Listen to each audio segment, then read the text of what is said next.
What's up, guys? Welcome to the first ever episode 78 of the Kind of Funny Gamescast. We're getting up there. As always, I'm Tim Gettys, joined by the coolest dudes in video games, Colin Moriarty and Greg Miller. Greetings and salutations. Good to be here with you today. And of course, Portillo's here too. The coolest dog in video games. Lola's not here though. Where's Lola at? Chilling. She's chilling somewhere? Yeah. She's at Vita Police She's in an Works. undisclosed location. Lot of. Yep.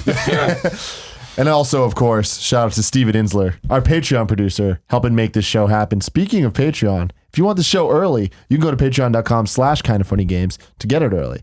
If you don't want it early, if you want it late, you want to be one of them late motherfuckers, you can go to youtube.com/kindoffunnygames where you're probably watching this right now.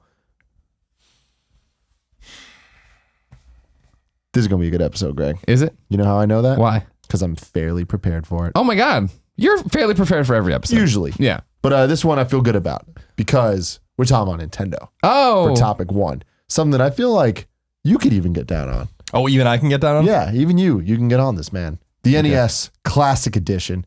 Before we get into this, I want to read the press release that Nintendo sent out for this thing. Because I feel like the press release is one of the most important parts of this specific announcement. It's a very different Nintendo. I'm going to read it in full. If you see a Nintendo Entertainment System on store shelves this holiday shopping season, you haven't entered a time machine. Unless everyone around you is wearing acid wash jeans and neon leg warmers, if that's the case, you may have unknowingly walked through a rift in the space-time continuum. The most likely scenario is you're setting eyes on the Nintendo Entertainment System NES Classic Edition, launching in stores on November 11th at a suggested retail price of $60. That's right. The NES is back, but this isn't the same NES that you fondly remember. This new nostalgia-fueled system is near identical. It's a mini replica of Nintendo's original home console and plugs directly into your high-definition TV using an included HDMI cable. The console comes complete with 30 NES games built in, including beloved classics like Super Mario Bros., Legend of Zelda, Metroid, Donkey Kong, Pac-Man, and Kirby's Adventure. The system comes packaged with an HDMI cable, an AC adapter, and one NES Classic controller, which is patterned after the iconic design of the original NES controller. There's a little something for everybody, a nice mix of timeless classics, cult favorites, and maybe even some games that you never got around to playing. Each is sure to bring back memories and produce plenty of new ones. You can even enjoy playing several of those games with two players by attaching a second NES Classic controller, which will be sold separately at a suggested retail price of $10.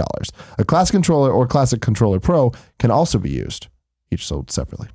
When connected to a Wii remote controller, the NES Classic Controller can also be used to play Virtual Console NES games on a Wii or Wii U system. Playing these retro games using a retro controller makes the experience that much more authentic. And if you ever need to step away from the NES Classic Edition in the middle of a tough level, or take a break to call one of Nintendo's helpful game counselors, there's a little asterisk there. Don't worry about losing any hard-earned progress. Each game has multiple suspend points, so you can start where you left off at a later time. No passwords needed. What's old is new again with the Nintendo Entertainment System NES Classic Edition. Relive past glories, finish off that boss you never beat, save the galaxy, and rescue the princess. Then there's the asterisk back. Please only call if you have indeed entered a time machine. The Game Counselor program no longer exists in 2016. Now, the reason I read that is it's just a press release. Most press releases sound like that. Nintendo's don't always sound like that, though. Is this funny? Not particularly, but at least there's some jokes in there. Like, all right, cool. There was character. There was character to it. Some of it makes you go, whatever. But no matter what you do, a press release is going to do that. Sure. Nintendo's are usually really cringeworthy and really just like, please stop. I appreciate this. This is a different Nintendo. This is a Nintendo aiming at the nostalgia in the way that we'd like them to. So, I don't know. What do you think, Colin? I think it's great. I think it's an exciting announcement. I think that there's problems with it, but I think that this is a cool way to expose people to some of these classic games. As I said before, and I stand by it, and many of these games are better than anything that's coming out today. And in terms of pure gameplay, you're not going to get much better than Super Mario 3. You're not going to get much better than Mega Man 2. You're not going to get much better than The Legend of Zelda in terms of gameplay. And so I think that this is a cool little ode to that. The NES is my favorite console of all time. I mean, as I've said many times, I'm a reformed Nintendo fan, but I don't know many people that know or ate up Nintendo like I did in the NES, SNES, N64, GameCube era. So it's like that is like part of my bloodstream. So NES is by far my favorite console. It has a fucking fantastic catalog of games. What I thought was really cool about this was when I first saw this on Twitter and I were like, all right, it has 30 games. I'm like, what kind of bullshit has to be on this for Nintendo? Urban champion. Yeah, for Nintendo to get like deep into their published games, because there are probably 10 really fucking awesome published Nintendo games, and then probably another 5 or 7 that are like fine, and then there's like a bunch of like shit that I would never want to play, you know.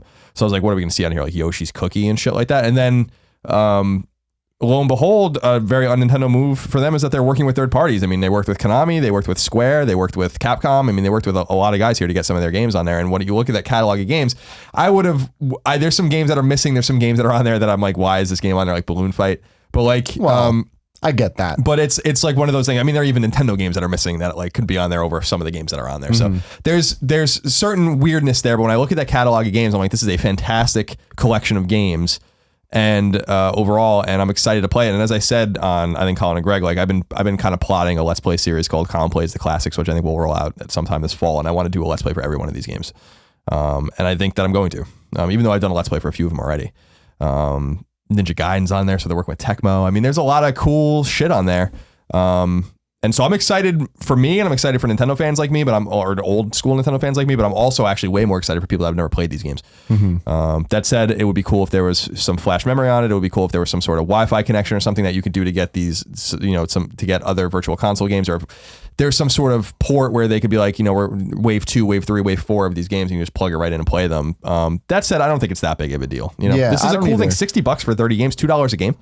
I mean, what's crazy about that is, so these games, I want to say they're all available on Virtual Console, whether it's the Wii or Wii U Virtual Console. And when you add up the price of that, it's something like $150 if you were to buy them all. Yeah. If you were to buy the original cartridges, obviously it's a lot more, especially nowadays, like trying to find them. Some of them are pretty rare. So when you add that up, $60 is a deal for these, especially if you haven't played them before. And especially with Nintendo, so many people have played these before. So it's like, this is probably their 5th, 6th time buying these games. I think this is a really nice way to do it. It's like last year we talked about Rare Replay a lot and how awesome that was as a collection. Very cool. Very nice. And they did such a good job of kind of presenting the games in game as being these like, nice pieces of art. I think this is the more physical version of that, where it's just like, the NES is the most iconic system of all time, the most iconic controller for sure. And I think this is a really cool way to kind of get in touch with the Urban Outfitters kind of generation of people, where it's just like, even if you're not a gamer, you still think the NES is cool. It's like, I feel like back in 2002-ish when they did the GBA series for what was that, the 20th anniversary or something like that? Yeah, with the e-reader card? Yeah, that was 25th? Yeah, it must have been the 20th.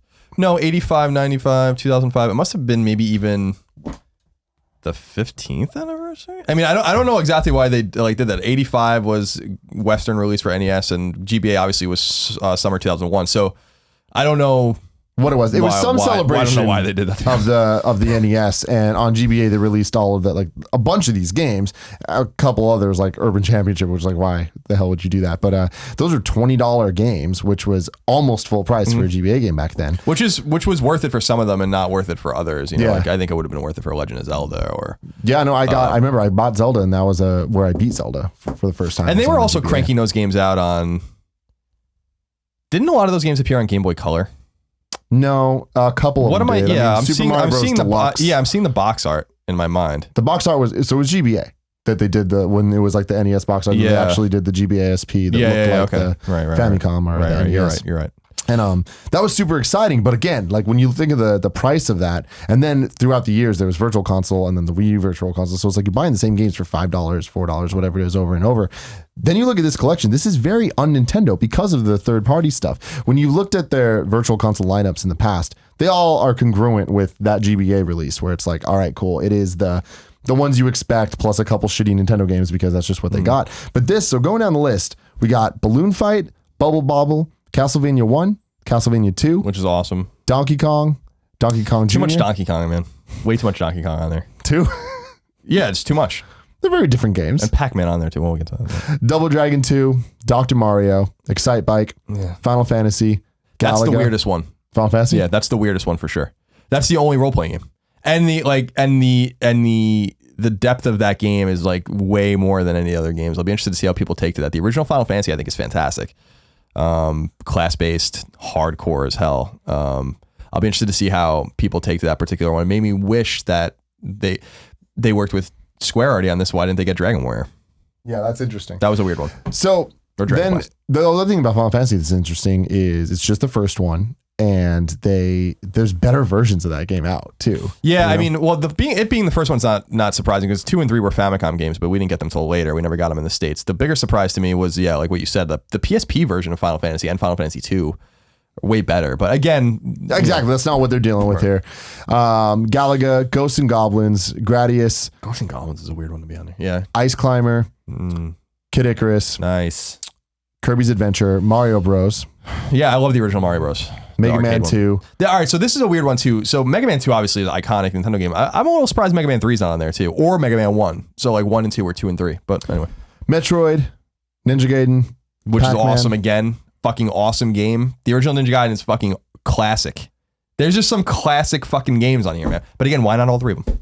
Pac-Man, Punch-Out, Star Tropics, Dream. Super C, which is that's a weird no one. Contra? Yeah, I don't understand why Super C's on there. The Super C's fine, but like it's not Contra. Yeah, I don't know why Contra wouldn't be on there. And Star Tropics being in here is fucking cool too, by the way. That's a really underplayed, appreciated. A lot of people don't know what that game is. Wasn't that one of the very Zelda-like? That one came out on the GBA thing. I'm probably pretty did, sure. It probably did. Super Mario Bros. 1, Super Mario Bros. 2, Super Mario Bros. 3. Tecmo Bowl, Legend of Zelda, and Zelda 2. It's a great lineup, dude. Now, that's the thing. When you look at this kind of is the all-star lineup of NES games. And yeah, there is a couple things missing here and there, but it's like, this is way better than I would have ever imagined. You telling me there's going to be 30 games on a Nintendo console that you just get, and you get these? Yeah, Pac-Man being on there is like, and them calling that out or whatever. I don't remember that port being exceptionally good, but well, I think a big thing too that you need to remember is Smash Bros. So like Smash Bros has made a whole bunch of things relevant in Nintendo in a way that they weren't before. So that's why Balloon Fight to me is obvious. Like Balloon Fight's gotten so much love over the years that there is a nostalgic factor for people that didn't even grow up playing it just because of Smash Bros. Yeah, I respect that. There's a few games that I would have loved to be on there. A lot of people were saying like, "Where's Kung Fu, the Irem game?" Yeah, we were talking about. I guess they didn't. I don't even know who the fuck owns that IP anymore. Kung Fu would have been nice on there. I think Castlevania 3 not being on there. I know that they have Castlevania 1 and 2. I was authentically the biggest surprise on that list. Really, like, is Castlevania 2. Now I love that game. Simon's Quest is fucking awesome, and Simon's Quest is really a precursor to the open world role playing games we play today, and certainly a precursor to the open world Metroidvania style games before we ever had that name for it. But I was surprised to see it on there because that game is very divisive. A lot of people don't like that game. Mm-hmm. So I'll be interested to see. That's like, so if you don't mind me taking your phone, the Castlevania 2 and Final Fantasy, Ghosts and Goblins, and I would even say like the original Ninja Gaiden are the games I'm actually most interested to see what people think about. Mm-hmm. Because Ninja Gaiden is hard as fucking balls. So I'll be interested to see how that. Ghosts and Goblins. And Ghosts and Goblins is almost impossible. Yeah. Like that. I mean, it's beatable, but that game, the funny thing about that game is you have to beat it twice. But I think that's why it's on this list, is because when people think about old Nintendo games, I think Ghosts and Goblins is one of those ones. Like to me, I'm surprised Paperboy's not here because that's another game that's just like, that's a Nintendo game, even though it's not Nintendo published. Sure, but it's like for an outsider like me, like I know Balloon Fight after years of people talking about Balloon Fight, and yeah, Paperboy would make a lot of sense. Mm-hmm. Yeah, so I'm thinking in my mind like of my NES catalog and like what's missing on there, and I think that Castlevania 3. I think you can make a case for any of those Mega Man games too. A lot of the Capcom games like DuckTales and stuff are licensed, so you can't. I understand why those games aren't on there. Chip and Dale and stuff like that. Ninja Turtles. Yeah, Ninja Turtles obviously. I mean, I would have loved to see the original, like the Ultra Ninja Turtles on there, but TMNT 2, which is the arcade game, would have been cool. But again, a lot of license issues there. Pac-Man's I think the interesting. biggest missing one out of all this is Duck Hunt, and I think that the reason is you can't do it without the light gun. But I mean, that is obviously the most iconic NES game besides Mario.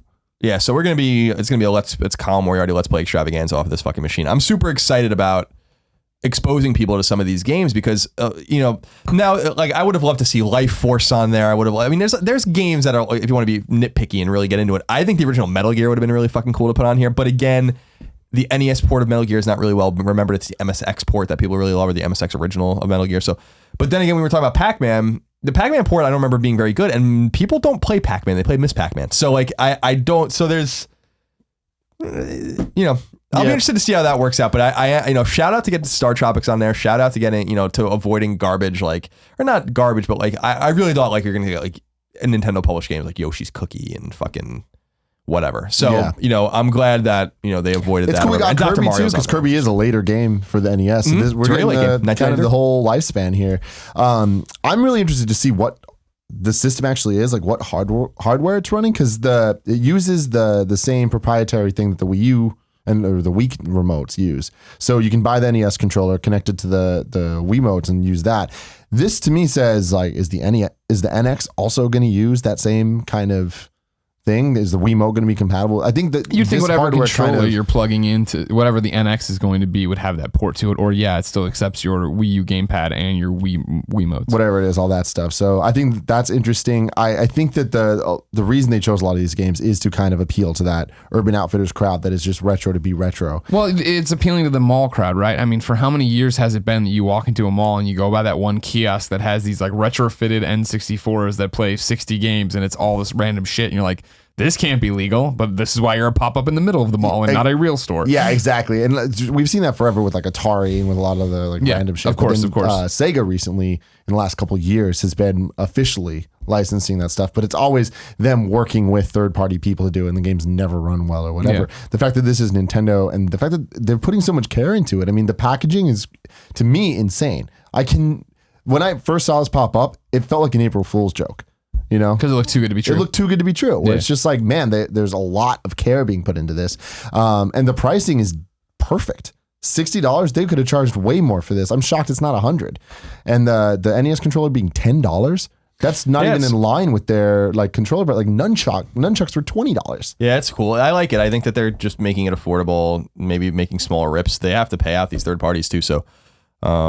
Might not be a money play, it might be a volume play. And at that point, I think the only thing you can complain about, as I said, is like it would have been cool to have some sort of flash card, like flash drive, in there to read a SD card or whatever you want to do, like that they could have sold to put more games on here. But I can't complain. Even if they did this again next year with 30 more games and sold the hardware again, I'd be like, fine. Like, my question is, are they going to do a Super NES? So the thing that I think is really cool is, it didn't copy over. There's an official the NES Classics logo that they made. Oh, really? Nintendo doesn't really make logos for things unless there's going to be like a line of them. But there's an actual, it looks like it's a line, like the Classics line is going to be a thing. And that's really exciting because, like awesome. There could definitely be a wave 2 of this. There could be whatever. And the thing with the SD cards or whatever, I think that gets too complicated. This is meant to just be, it's the simple plug and play thing. And I think coming off of Pokemon Go, Nintendo has a really nice kind of buzz about them. That I think this is going to be awesome to see the people that aren't necessarily gamers. How many of them are going to be interested in getting this thing? Because I'm hearing a whole bunch of buzz about this and just like looking on the internet and stuff. It's sold out in like everywhere for pre-orders and shit. Oh, really? I didn't even get my pre-order, and that sucks. So I'll have to look into that. That's super exciting. I mean, I have like most of these games. Yeah, that's the whole thing. Like, and that's what I think it applies. I mean, it's the form factor. It's the, looking at this retro device that you remember so fondly. But yeah, you could go play these games on any one of these virtual consoles. The thing is that when I first saw this, before I started reading about it, the first thing that came to mind, I was like, wow, they're manufacturing a new Nintendo, and like, are they going to make, like, I thought they were going to, like, it was like cartridges and everything. Like, I was like, that's like, for a second, I was like, that's fucking awesome. But then it became this smaller thing, which makes way more sense than them making a new NES or whatever, because if they're going to do that, why wouldn't it be the top loader? And that's why I think for Wave 2, if they made another console, the form factor for the Wave 2 should be the top loader, and it should be another set of 30 games, all third party, which would be cool. Then we could really explore the nitty gritty of fucking some of the games that people really enjoyed. That might be a little more under the radar or whatever, but I think this is going to be huge. If they do another one, they're doing SNES. I actually think they're going to go Game Boy. Yeah, I was going to say Game Boy would be next. I think they would jump to just like a little like, I don't even know what the form factor would be. Much smaller, maybe more Game Boy Pocket-esque. And then have just a whole bunch of Game Boy games on it. The Game Boy library is a little different though. Like, it doesn't necessarily have games like this because it's like I can't see them putting the Pokemons on it, for example. Yeah, it's spread. Well, the library is spread out as hell too, but the SNES would be awesome, and they probably will do that. That's when you really have a problem with what games you put on there, because I actually think that their first party output is way more limited on SNES and overshadowed by third party greatness. I mean, for every Link to the Past or Super Mario World, whatever you have on there, you have fucking Street Fighter. You have a million fucking games that are coming from third parties as they really ramp that. Like, and even when you think about their first party output on NES, a lot of that was very front loaded. They were publishing all the games to begin with, but when you get to like 1989, 1988, 1990, you really start seeing a lot of great third party games that overshadow their output. Mario 3 sneaks out in there, but so does Mega Man 2, and so does a bunch of other shit. So I think the SNES would be way more interesting. I'd love to be behind closed doors with these guys, figuring out what games they were going to put on there and how they were going to try to license them, because you can never really get a fight. I mean, you can make an SNES just with role playing games. Mm-hmm. You know, like that, which would be so cool. I was talking to Greg about this. I'm really excited that this came out of nowhere and none of us saw it coming and it didn't leak at all. And it was just one day just announced and it was official because that says a lot for the NX, where it's like all these things that are leaked or whatever. There might be nothing leaked from it, like hardware wise. The fact that this is a piece of hardware that exists that we knew nothing about until it's happening is really exciting to me, because it shows that Nintendo is capable of keeping secrets in a day and age when secrets are really hard to keep, especially when it comes to hardware and stuff like that. Like you look at Apple with the iPhones and stuff, people know exactly what it's going to be a year before it happens, you know? And also all the PlayStation Neo and the Xbox Scorpio and all that stuff. So speaking of those,